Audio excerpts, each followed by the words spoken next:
presenter is Austin, and Doug, who do I hand the microphone to?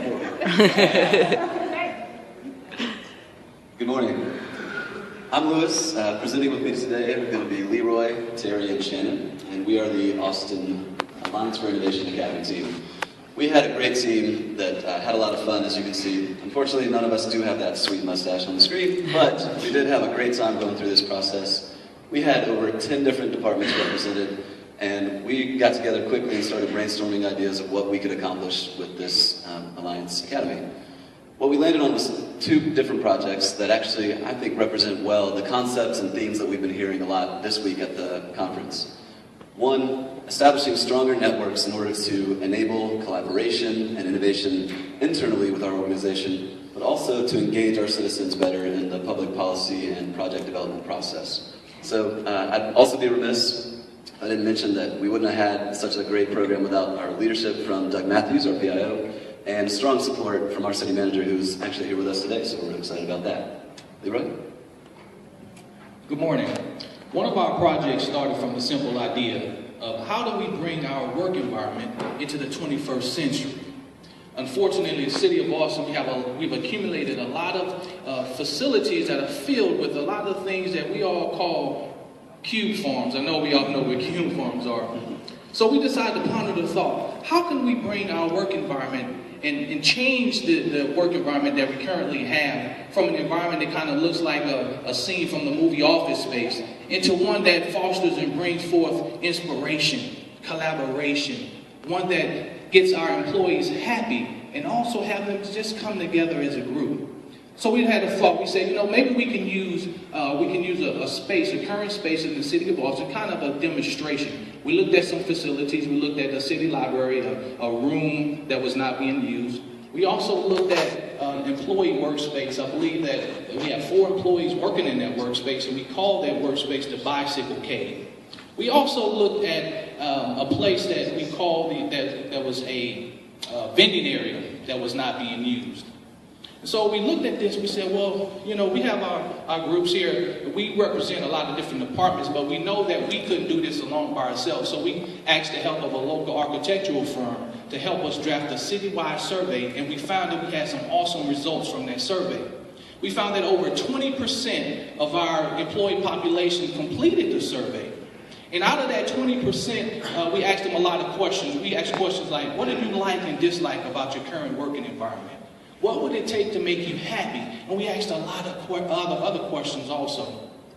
From those questions, we found that we had a lot of employees, baby boomers, Generation X employees to complete the survey. We also had we found out in the conference that we have millennials. 23% of those took the survey, and one of the presenters that spoke said that they are now called digital natives to take the survey, and those are going to be the ones who are going to change the world. So as Leroy mentioned, we received a ton of comments from our survey. We received everything from, I have a great chair, to my building is falling down and it's rat infested. So we've got the good, the bad, and the ugly. So we asked, how satisfied are you with your primary work location? So the good news is that there are some people who are satisfied. Obviously, the bad news here is that there are a ton of people who are dissatisfied with their work environment currently. So we're not exactly surprised by this, but 51% of our survey respondents said that they would like their space completely redesigned. So we also asked, what would help you make work more effectively? And we found that the number 1 was solitary space, or a space to perform focused tasks. We also noted that working from home and flexible hours were the top 2 and 3 comments. So we also observed some major trends, natural light being one of them. And we received various comments about how just having exposure to natural light would just improve their mood considerably. We also received comments about privacy, as I mentioned before. One respondent noted, "It's too easy to be isolated in my work. Even though I have no auditory privacy, my neighbor can hear me blink." Our third takeaway is that functional and cosmetic improvements would go a long way towards helping them work more effectively. One respondent noted, "My building is drab and old-fashioned. There's absolutely no imagination used in the design, so there's no imagination in the job," which is very sad.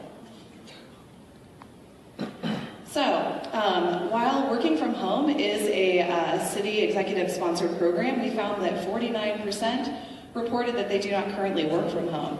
And we found it interesting that 48% say that that would help them work more effectively. So these are some things that could help us point to recommendations we could make to our executive leadership. So where are we going to go from here in our group? We have two springboard projects that are spin-offs of this project, and one of them is we plan to hopefully transform an interior stairwell in a 13-story building that many city departments currently occupy. And so our next steps are we're currently still analyzing our data from the survey, and we plan to make recommendations to our executive leadership and hopefully get financial support and potentially do a pilot project. So now I'm going to hand over the mic to our other project leaders. Thank you. So our second project really was one of the lessons we learned throughout the academy, is that to innovate, you don't have to do something new. You can also improve on existing processes. So our second project is called The Pipeline. It's about public information and public engagement. How do we allow citizens, organizations, businesses to engage in the policy development process or in the project development process at whatever point they want to, or be able to see how we got to that final result? So what we did was we started with where we normally try to start. What do the citizens say they want? Well, we heard that 94% are interested in hearing what the government's up to, the city government's up to, but only half are really satisfied with the information that's being provided. We also found that over 75% of people were getting information about the city from sources outside the city. So there's room for improvement there. Some other key facts that came out from the survey were that most people are still using the internet and the web to get information, but not as many are using social media and group email, which is what the city has been focusing on recently. So we wanted to do a project that would be easy to use for the citizen, easy to use for city staff, and make sure that we're getting that information out there in a correct way. Lastly, how do we do that? Well, the citizens told us up front: mobile applications, text messaging, using technology that people are already using in their hands to get that information there. So Terry's going to talk about our existing systems and how we're going to get there. So a quick overview of the existing systems that are out there today for dissemination of public information. Everything starts with public engagement, right? So stakeholder meetings, public meetings, all this is posted theoretically through the city's calendar. Now, the use of the city calendar is not consistent across the board for all city departments, so the consistency of that information is not really where it should be today. All this information is stored through a back-end software that's owned in-house by the city. The terminology we use is called EDMS. So then it would go to a boards and commissions approval process. Again, all this data, the back-end information, is stored in that system called EDMS. Typically, the agenda, back-end information is posted about 1 week in advance of those meetings and then becomes available for public view. But it's a little bit cumbersome for citizens to use because you have to manually go in and search these agendas for the information that might be relevant to you. The next step in the process would be city council approval. When the city council agenda is posted 1 week in advance, it goes into a system called SIRE. All of the agenda back information is posted and available for use, but again, kind of the same theme. Everything's a little bit cumbersome, a little bit clunky for a citizen to go in and really find what they're looking for.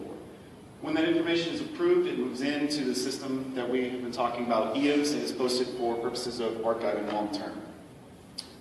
Once you've gotten the approvals that you need, and we move into a project implementation phase, typically the departments will have project-based websites that are very specific to that issue or topic that's being discussed.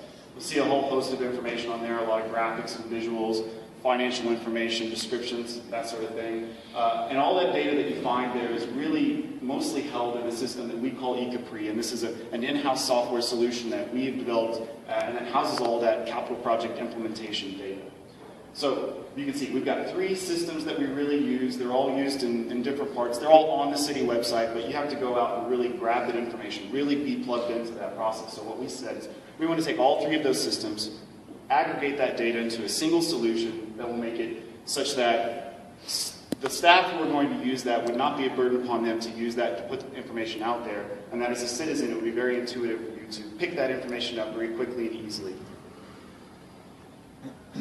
So we heard what the citizens want. We saw what our existing systems have and where we house information. So what do we do with all that? We know that there are existing solutions out there. We looked at Google Plus very closely because obviously everyone's heard of Google. A few people use it every day. And so we know that there's solutions out there that might reach what we're trying to get to as far as our project goal. However, what we found was the burden on somebody to sign up individually for accounts was going to be a lot to ask of all of our citizens. City staff would then have to re-enter information they've already entered in a different system. So we discounted this as a priority for our projects. Another piece that we found really important was the geographic information that was going to be housed in our new solution. We're moving to a district system for the first time in November, so we found that it's going to be really important that citizens can find information about projects in their neighborhoods and in their districts so that they can actually access that easily. So we looked at a couple of different mapping tools. What we landed on was an application called The Pipeline. It's going to be hosted on the web, but very mobile friendly. It'll show all the different featured projects that are happening right now under discussion at city boards, stakeholder meetings, and then for approval at city council, so that anyone can see where the project is during the process of discussion. You can choose districts, or you can do it by topic. Right here we're showing District 9 project, Auditorium Shores. It's got a description of the project, it's got a timeline, and a map showing where it is. The next toolbar item would show you how to sign up if you just want to get email or text updates whenever something does happen related to that project. Next, you'd show all the different documents that have happened along the timeline so that you can actually understand better what city staff has been talking about, what the city management and city council have been doing, and it'll all be in one place, easy to use for the citizen. Next, a map showing the project boundaries could be there. We'd also have photos that would be available, so you can see the project as it progresses and know what the timeline looks like and what it looks like on the ground. And last, we'd have videos that you could actually watch the videos to see the discussion that happened as the policy or project was being developed and reached a final decision. So we've got some next steps as well. We need to identify the staff resources and the financial aspects that are going to be needed to get to a final solution. We're going to get the thumbs up, hopefully, from our executive team and be able to move forward from there with adjustments to our existing systems, talking about a data standardization policy, and a calendar for staff training and making sure that we can implement this in a holistic way. So that's the pipeline project, citizen engagement, and you heard about our workspaces project, and that's what our two projects were for this.